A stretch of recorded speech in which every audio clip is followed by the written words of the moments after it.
One of my most favorite things ever is making the computer work for me.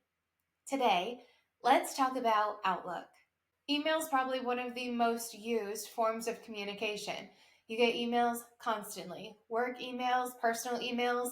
Sign up to save 15% on your next order, and now you have promotional emails flooding your inbox. So today, let me show you a simple way to make the computer organize your mailbox for you. The first thing I want to do is just send an email so that way you can see once I send this email, it's going to go straight into my inbox. Then by the end of this video, I'm going to send the same exact email and now it's going to go into its own folder all by itself. The way that Outlook is able to do this is by using rules. One of the forms that Simple Tech Media has available is a tutorial request form, so other people can have some suggestions on the videos that we make. Whenever we get one of these forms, in the subject line, it's going to say tutorial request, and then it says who the request is from, and it goes straight to our mailbox. I want to be able to just go inside one folder in my mailbox and see all of the requests that are there, and we can nail them one by one without having to worry about all the other emails getting in the way. The first thing that we want to do is go into our settings. That's the gear shift in the top right-hand corner of your screen. Once you open up this setting, we're looking for rules. I don't have any rules created so far, so I'm going to click add a new rule, and once we add that, we'll see all of the capabilities that we're able to do. I'm going to name this rule tutorial request, and then after that, I'm going to put in some conditions for this rule. Once you open up your conditions, there's a lot that we can do here. We can look to see if an email is specifically from a certain person, then we can have an action for that. If it's going to a certain person, we can have another action for that. In the My Name Is section, if you're on the to line, you can have that email go into a specific folder. If you're just on the copy line, it's not pertinent to you. They just want you to be informed about something that's happening in the company. You can have another action for that email. So there's so many things that you can do within these conditions. What we're going to set for ours is if the subject line contains the words tutorial request, then I'm going to have an action for that. When you're filling in your text box for what the subject could include or the body could include, you do want to make sure that you spell that correctly. It is going to be an exact match to whatever you type. Once you have that, the next step is to add an action to that condition.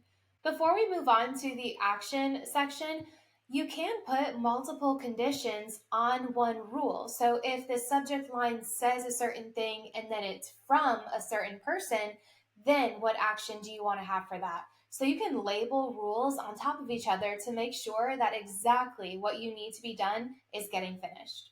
Once you open up the actions, you can choose to move the email somewhere, copy it, send it directly to somebody else by forwarding it.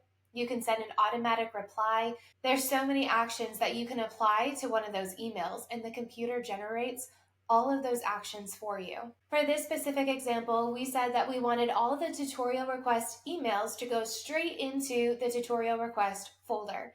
So I'm going to say to move to, and then I'm going to add a folder for the tutorial request inside my inbox. When I go to select a folder, I don't have one named yet, so I'm going to create a brand new folder, give it the name tutorial request, and then I'll click OK. Once you're finished, you can add exceptions to your rules, but we're going to keep it super simple here and just add one condition, one action, and then be done. You can choose to do a test run on your rule to see if it works before you save it. We're just going to go ahead and save this rule, and then we're going to do our own test. Once you save your rule, that rule is listed in that backstage view. You can choose at any moment to turn your rule on and to turn it off by the trigger button. You can run a test by the play button. If you have multiple rules and they need to be done in a certain order, you have your up and down arrow. The pencil allows you to go in and edit the rule, and then the trash can will let you delete that rule. Now that we've created our rule for tutorial request, let's go ahead and see if it works. I'm going to do this same exact thing that I did in the beginning of this video, but now that we have the rule set, instead of that email going straight into my inbox, it should go into that tutorial request folder that I created. In the to line, I'm going to send it to myself. In the subject, I'll put tutorial request, and then I'll write just a nice little message to myself in the body. When I go to send it, you'll notice I don't have anything generating in my primary inbox, but over to the left-hand side, that one notification popped up in my tutorial request folder. That email went straight into the correct folder, and I didn't have to do anything for it. I hope you enjoyed this short little Outlook tip. If you want to learn more Outlook tips and tricks, please let me know in the comments below.